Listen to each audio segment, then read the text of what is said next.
Hello, ഇന്ന് നമുക്ക് നല്ലൊരു സാൻഡ്വിച്ച് ഉണ്ടാക്കാം. അതിനുവേണ്ടി ഒരു ബൗളിലേക്ക് 1 കപ്പ് കടലമാവ് എടുത്ത് 1/4 കപ്പ് തൈര്. ഇത് നമുക്ക് കുറച്ച് വെള്ളം ചേർത്തിട്ട് ഒന്ന് മിക്സ് ചെയ്തെടുക്കാം. നമുക്കൊരു ബാറ്റർ റെഡിയാക്കണം. കുറച്ച് വെള്ളം ചേർത്തിട്ട് ഇതൊന്ന് മിക്സ് ചെയ്തെടുക്കുക. ഇനി നമുക്കിതിലേക്ക് ഒരു 1/2 ടീസ്പൂൺ മുളക് പൊടി, ഒരൽപ്പം ചില്ലി ഫ്ലേക്സ്, കുറച്ച് മഞ്ഞൾപ്പൊടി, അല്പം ഗരം മസാല, കുറച്ച് ചെറിയ ജീരകത്തിൻ്റെ പൊടി, ഒരൽപ്പം കുരുമുളക് പൊടി, കുറച്ച് വെളുത്ത എള്ള്, ഒരു ചെറിയ സവോളയുടെ പകുതി പൊടിയായി അരിഞ്ഞത്, ഒരു പച്ചമുളക് പൊടിയായി അരിഞ്ഞത്, ഒരു ചെറിയ തക്കാളിയുടെ പകുതി പൊടിയായി അരിഞ്ഞത്, കുറച്ച് മല്ലിയില പൊടിയായി അരിഞ്ഞത്, ഒരു 1-2 ഇതള് കറിവേപ്പില മുറിച്ച് ചേർക്കുന്നുണ്ട്. ഇത്രയും കൂടെ ചേർത്തിട്ട് നല്ലതുപോലെ ഒന്ന് മിക്സ് ചെയ്തെടുക്കാം. അപ്പോൾ ഇനി നമുക്ക് ഒരു ബൗൾ എടുത്തിട്ട് അതിലേക്ക് ഒരു 2-3 ടേബിൾ സ്പൂൺ പനീർ ഗ്രേറ്റ് ചെയ്തത്, കുറച്ച് ചീസ് ഗ്രേറ്റ് ചെയ്തെടുക്കുക, ഒരു ചെറിയ കാപ്സിക്കത്തിൻ്റെ കഷ്ണം പൊടിയായി അരിഞ്ഞത്, ഒരു 2-3 ഒലീവ്സ് ഒന്ന് ചെറുതായി കട്ട് ചെയ്തത്, കുറച്ച് മാത്രം സവോള പൊടിയായി അരിഞ്ഞത്, ഒരൽപ്പം ഡ്രൈ മാംഗോ പൗഡർ,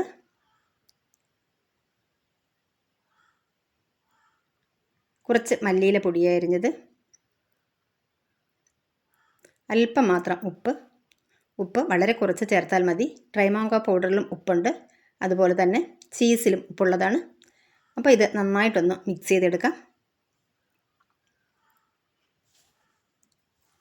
ഇതിവിടെ മിക്സ് ചെയ്ത് റെഡിയാക്കിയിട്ടുണ്ട്. ഇനി ഒരു മിക്സിയുടെ ജാർ എടുത്തിട്ട് ഇതിലേക്ക് കുറച്ച് മല്ലിയില, കുറച്ച് പുതിന ഇല,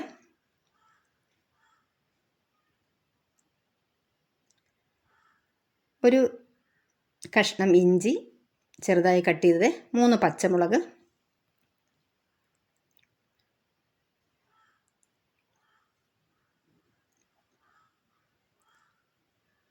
ഒരു 2 നുള്ള് ചെറിയ ജീരകം. ഇനി നമ്മുടെ ആവശ്യത്തിന് പൊട്ടുകടല, നമുക്ക് എത്രയാണോ ചട്നി വേണ്ടത് അതനുസരിച്ചിട്ട് പൊട്ടുകടല എടുക്കുക. ഒരല്പം നാരങ്ങ നീരോട് ചേർത്തിട്ട് ഇത് നമുക്ക് ഒരല്പം വെള്ളം കൂടി ചേർത്തിട്ട് നമുക്ക് നന്നായിട്ട് ഇതൊന്ന് അരച്ചെടുക്കണം. ഉപ്പ് കൂടി ചേർത്ത് കൊടുക്കുക. നല്ലതുപോലെ ഇതൊന്ന് അരച്ചിട്ട് വരാം. അപ്പം നമ്മുടെ ചട്നി ഇവിടെ റെഡി ആയിട്ടുണ്ട്. ഇനി നമുക്ക് നമ്മൾ നേരത്തെ മാറ്റി വെച്ച ബാറ്ററിലേക്ക് കുറച്ച് ഉപ്പ് ചേർത്ത് കൊടുക്കാം. നന്നായിട്ടൊന്ന് മിക്സ് ചെയ്യാം. ഇനി നമുക്ക് ഇതിലേക്ക് നമ്മുടെ സാൻഡ്വിച്ചിനുള്ള ബ്രെഡ് നന്നായിട്ട് ഒന്ന് മുക്കി പൊരിച്ചെടുക്കണം. അപ്പോൾ ഒരു പാൻ വെച്ചിട്ട് അതിലേക്ക് സൺഫ്ലവർ ഓയിലാണ് ചേർത്ത് കൊടുക്കുന്നത്. ഇതിലേക്ക് നമ്മൾ നേരത്തെ റെഡിയാക്കി വെച്ച ബ്രെഡ് ചേർത്തിട്ട് ഒന്ന് ഫ്രൈ ചെയ്തെടുക്കണം. ബ്രെഡ് ഇതിലേക്ക് വെച്ച് കൊടുത്തിട്ട് ഇനി നമ്മൾ നേരത്തെ തയ്യാറാക്കി വെച്ചിരുന്ന ആ ബാറ്ററിൽ നിന്ന് കുറച്ച് വെജിറ്റബിൾസ് എടുത്തിട്ട് ഇതിലേക്ക് ഇങ്ങനെ ആക്കി കൊടുക്കാം. നമുക്ക് ഇഷ്ടമുണ്ടെങ്കിൽ ചെയ്താൽ മതി, നിർബന്ധമില്ല. ഈ വെജിറ്റബിൾസ് ഇങ്ങനെ കടിക്കുമ്പോൾ നല്ല രസമായിരിക്കും, നല്ല ടേസ്റ്റ് തോന്നും.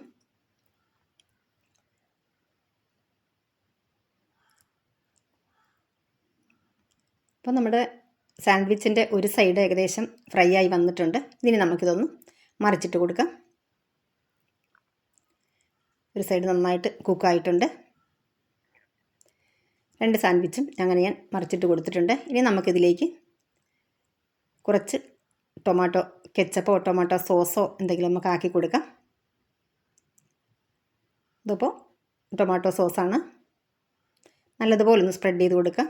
ഇനി മറ്റേ ബ്രെഡിലേക്ക് നമുക്ക് നമ്മൾ തയ്യാറാക്കി വെച്ച ചട്നി നന്നായിട്ടൊന്ന് ആക്കി കൊടുക്കാം. ഇനി നമ്മൾ നേരത്തെ മിക്സ് ചെയ്ത് വെച്ച കൂട്ടുണ്ടല്ലോ, പനീർ ചീസ്, ഇത് നമുക്കിതിലേക്ക് നല്ലതുപോലെ ഒന്ന് വെച്ച് കൊടുക്കാം. നല്ല ടേസ്റ്റാണ് കേട്ടോ. കുട്ടികൾക്കും മുതിർന്നവർക്കും ഒരുപോലെ ഇഷ്ടപ്പെടുന്ന ഒരു വിഭവം തന്നെയാണ് കേട്ടോ ഇത്. ഇനി മറ്റേ ബ്രെഡ് കൊണ്ട് നമുക്കത് ഇതുപോലെ ഇതൊന്ന് ഇതിൻ്റെ മുകളിലേക്ക് വെച്ച് കൊടുക്കാം. എന്നിട്ട് ഈ സ്പാച്ചുല വെച്ചിട്ട് നന്നായിട്ട് നമുക്കൊന്ന് പ്രസ് ചെയ്യാം. ഈ ചീസൊക്കെ ഒന്ന് മെൽറ്റായിട്ട് ഒന്ന് സെറ്റാകട്ടെ. ഇതൊന്ന് തിരിച്ച് മറിച്ച് വിട്ട് ഒരു 1-2 മിനിറ്റ് ഇട്ട് നമുക്കിതൊന്ന് കുക്ക് ചെയ്തെടുക്കാം.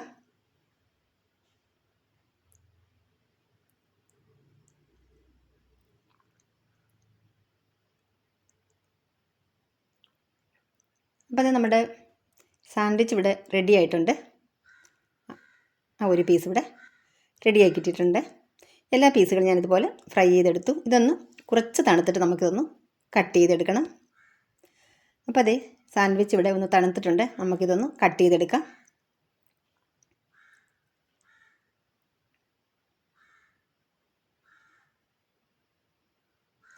നല്ല അടിപൊളി ടേസ്റ്റാണ് കേട്ടോ.